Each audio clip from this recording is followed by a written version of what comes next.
Hello everyone, this is Ella, and the story that I'm going to tell you today is all about a missing aircraft case that shocked the whole world. 6 years ago, a plane just disappeared out of nowhere with no traces and even debris from the crash. This is MH370. Join us as we unveil the mystery of this incident.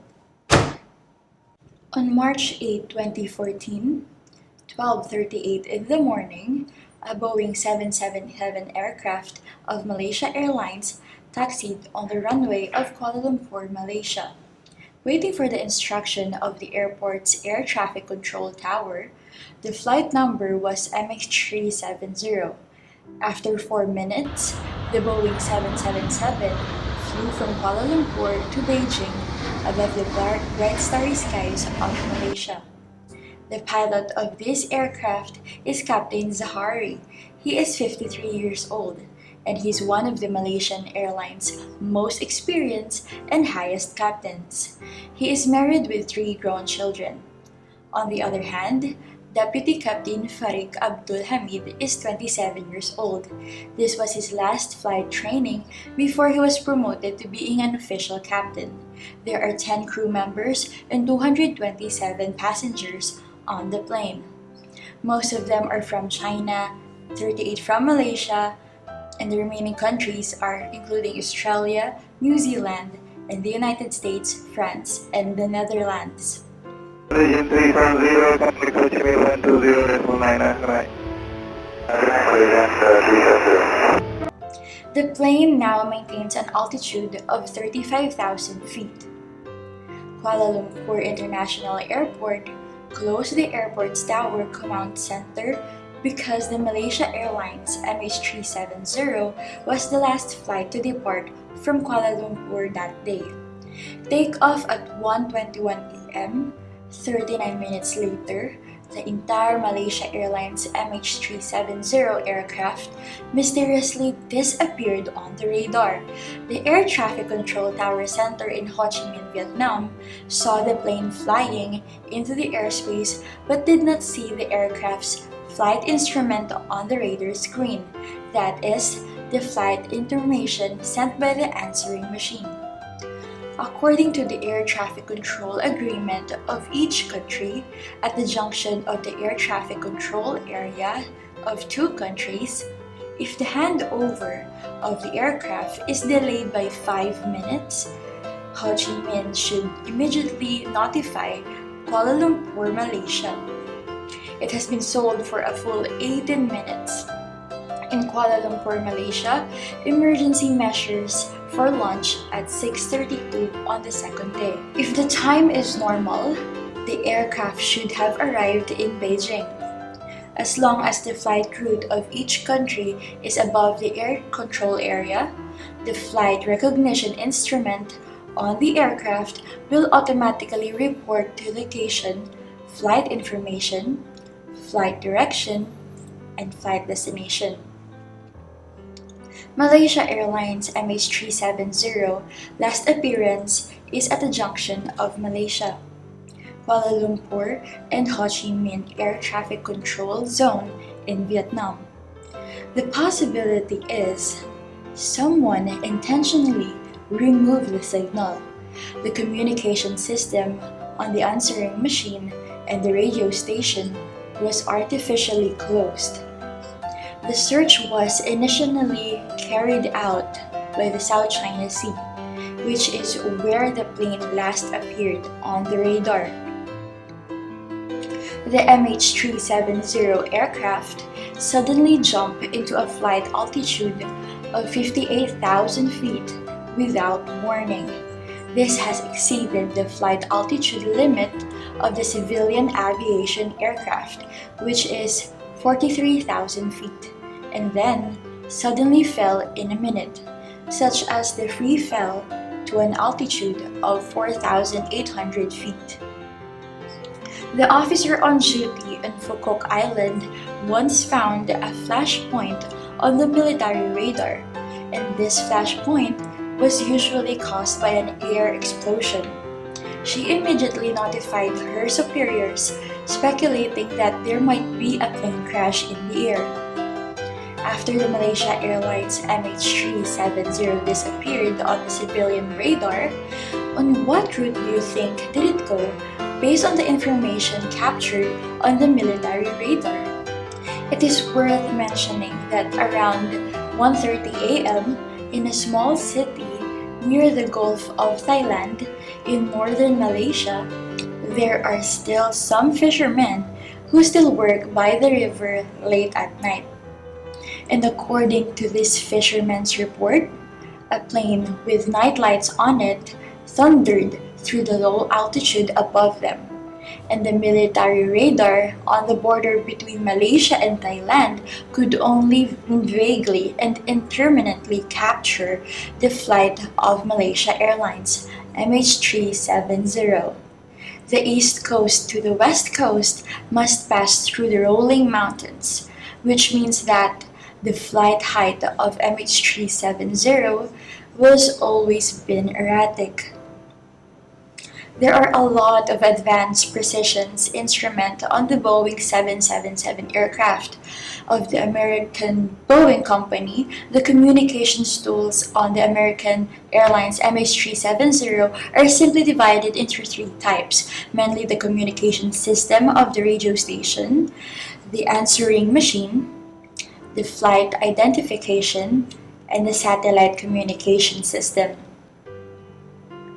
Even people who know the structure of the aircraft are very hardly and completely shut down because the communication system when the radio stations and transponders of the aircraft are unable to maintain the communication with the ground. ACARs will automatically transmit the data satellites to the communication satellites through the satellite communication system or SATCOM of the aircraft, and then transmit the data back to the ACARS ground station. However, the satellite communication system on the aircraft cannot directly give the specific location of the aircraft, but only the destination between the aircraft and the satellite. It can be inferred that a ring shape can be roughly calculated considering the flight speed of the aircraft and the other factors. After the loss of MH370, due to continuous changes of relevant information, multinational joint search and rescue operations have been launched on the South China Sea, the Strait of Malacca, and related land. After mid-March, the search focus was shifted to the South Indian Ocean. At the end of April 2014, Australia reduced the search range of the air and water surface and shifted the focus of the search to the underwater multinational satellite expert group. Based on the analysis of the MH370 satellite information, the search area was locked in handshake information between the satellite and the aircraft.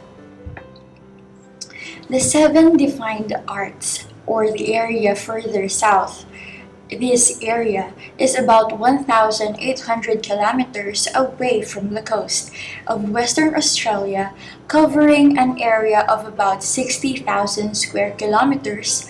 On January 2015, the Malaysian Civil Aviation Authority officially announced that the MH370 aircraft had crashed, and all 239 crew members and passengers on the aircraft were dead. The search operation did not progress until July 2015. A group of people were cleaning up in the Southwest Indian Ocean. A piece of Boeing 777 wreckage was found in the trash on the beach of French Liliouan Island. By comparing the date and serial number, it is confirmed that the wreckage is from Malaysia Airlines MH370, and this wreck is a flap of the aircraft. It is also the first time that fragments from MH370 have been found. From the point of view of the discovery, there is no trace of fire. There are only 3 burnt out on the piece of the debris. Even if some wreckage of the aircraft has found, the specific accident inside the airline's MH370 and main body of the aircraft are still missing. In January 2017, China, Malaysia, and Australia jointly announced that the search for Malaysia Airlines MH370 was suspended. So far, Australia has led the underwater search for Malaysia Airlines MH370 for 1,046 days, covering 120,000 kilometers at a cost of up to 200 million Australian dollars. It is one of the largest search and rescue operations in aviation history up to date. Later, the Malaysian government made its last effort on the search and rescue operations of MH370. He signed an agreement with Ocean Infinite, a private exploration company of the United States, later to find no money.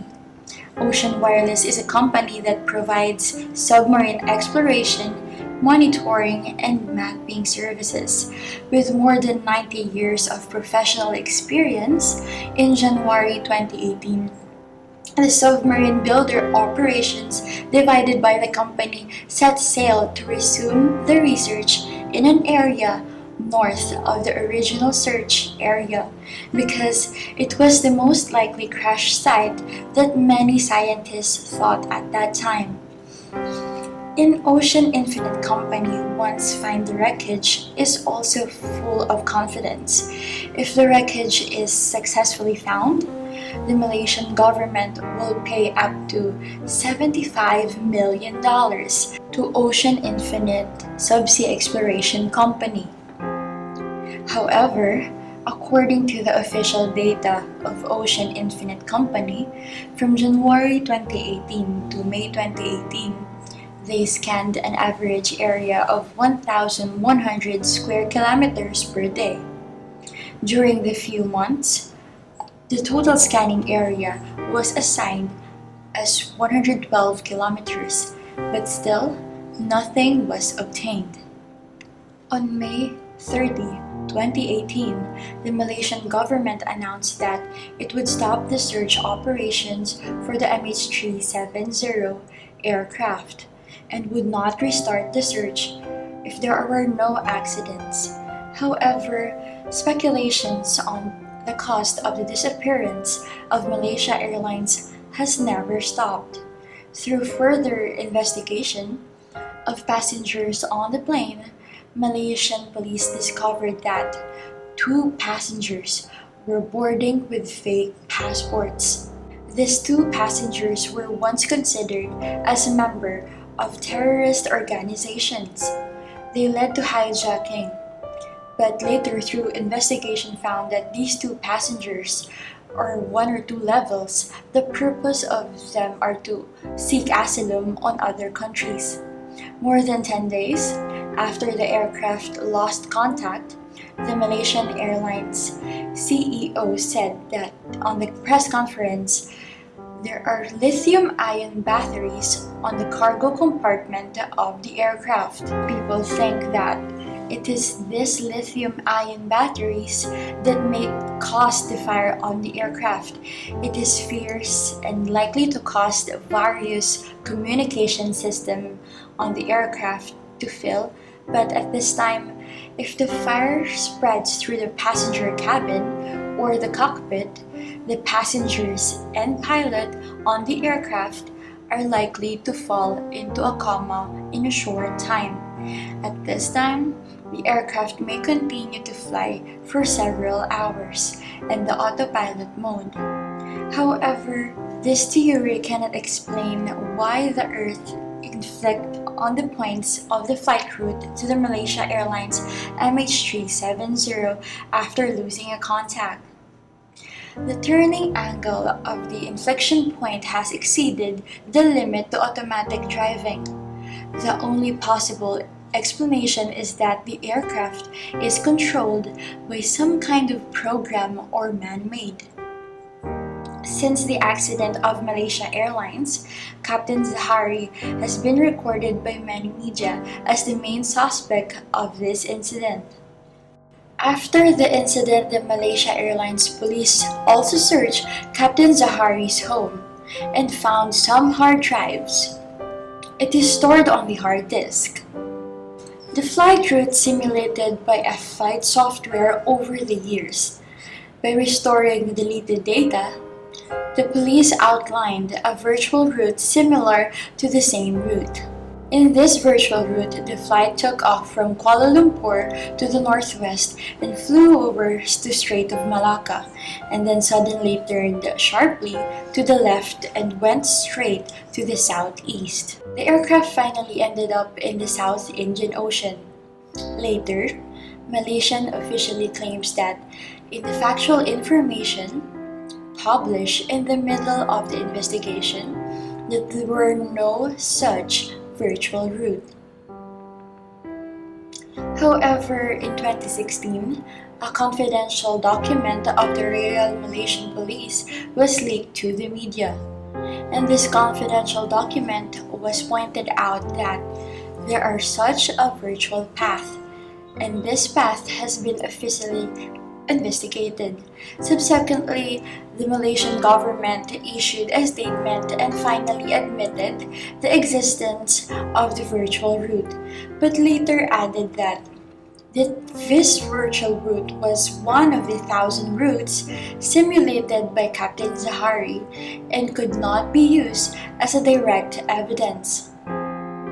The MH370 final report also pointed out that Captain Zahari did not repeat the radio frequency when he last communicated with the ground. Malaysian 370, contact Ho Chi Minh 120.9. Good night. Good night, Malaysian 370. Malaysia 370 contacted Ho Chi Minh 120.9 good night, Malaysian 370, and the radio station communication process repeatedly radio station frequency is a standard process, and Captain Zahari has many years of work experience, should not ignore this. In addition, Zahari grew up in Penang, which also caused a lot of outside speculations that the plane finally adjusted its flight direction in Penang because Captain Zahari wanted to see where he grew up. A Malaysian aviation engineer named Vasidin was also listed as the subject of the investigation because during the flight of MH370, Captain Zahari and Vasidin had several call records, and before the plane took off, Vasidin also used a guest at Captain Zahari's house. So many people at that time suspected that Vasidin provided Captain Zahari a technical support during the flight. However, it was soon discovered after the investigation that 7 days Zahari was so close because there were relatives and cousins and two lived there really close together before flying directly to MH370. Vasi was defined as a passenger at the airport, Zahari Gari. Vasidin also added that Captain Zahari was a senior veteran pilot and did not need any technical support from him in terms of aircraft driving. Captain Zahari has more than 18,000 flight of hours experience. All flights have good track records and no history of mental illness. There are no abnormalities in the financial situation in the months before the plane lost contact. Many of Captain Zahari's family, friends, colleagues were surprised by the image of Captain Zahari created by the public opinion. Because in the eyes of his colleagues, he's a very kind person. A person who claimed to be a close friend of Captain Zahari reported that they had a serious feelings problem. His wife discovered that he had an affair, and Zahari's relationship with his affair girlfriend also broke down, so it caused him to drive unintentionally. However, just before the MH370 lost contact, Zahari's wife have posted several photos of the personal blog. One of them was the picture of him and Zahari and his daughter in a youth temple, which looks like a happy family. Captain Zahari himself is also very passionate about his flying career. He also recorded such videos on YouTube, which he considered a community service. After learning a lot from YouTube and compared with the captain, the deputy captain was even less suspected. The deputy captain, Farik, has more than 3,000 flight experience. He just has been engaged to his girlfriend and is preparing for the wedding. The financial problem is good, no physical and mental problems. The only doubt is that a leaked document pointed out that telecommunications tower in Beijing had captured an iPhone 5 signal for the plane before the plane completely disappeared.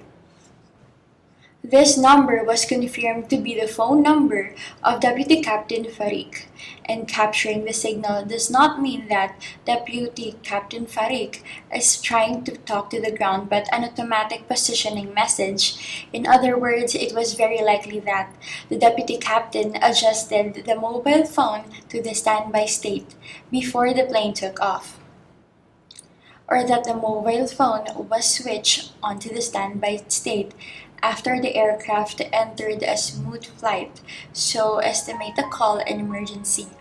But as per wider mentioning of such a mobile phone signal in public report, the reason is unknown.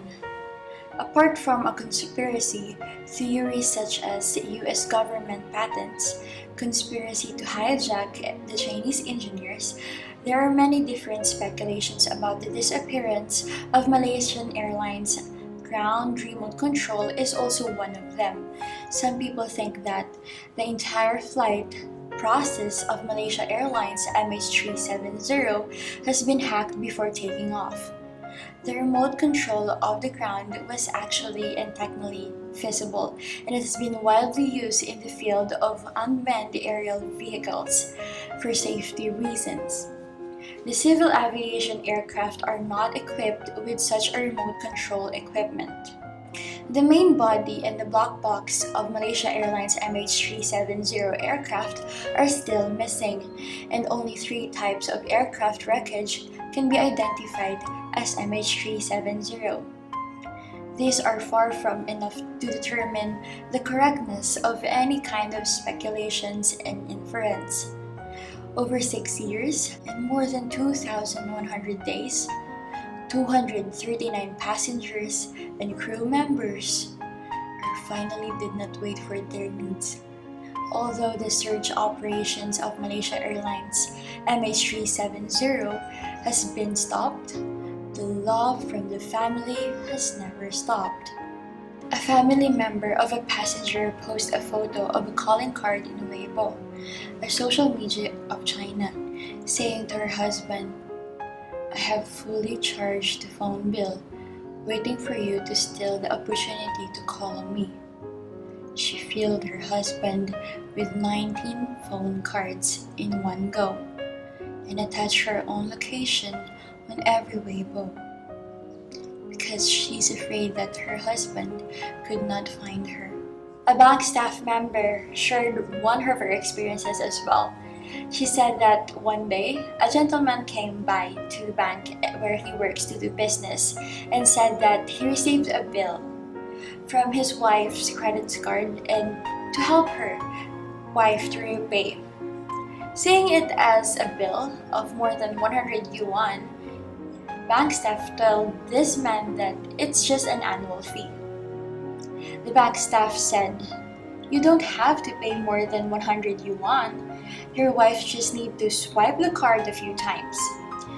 But the man said, "It was a little inconvenient for me to contact my wife." At this time, the bank staff was a little anxious But the tone of the speech didn't sound good, so she asked the man, "Why you cannot contact your wife? This is very simple. Just swipe the card a few times. There's no limit to the amount, and you don't need to pay anything at all." The man said with a very calm attitude, "Do you know what happened to MH370, right? My wife was on it." The bank staff was at loss for a moment and quickly apologized and said that, "I'm so sorry. I will handle it for you immediately." This man, quiet and calmly said, "It's okay.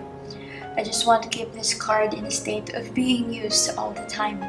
Maybe one day she can still use it when she comes back. Don't you think?" There is no end to the days of waiting. Sometimes happiness already feels like a betrayal. More than 6 years have passed, and everyone is still not giving up the last hope. Although they all know the possibilities of survival of those on the plane is very small, these family members are still insisting. If God only allows us to ask the last question, I want to ask what happened on that day. MH370, we're always waiting for you in Beijing.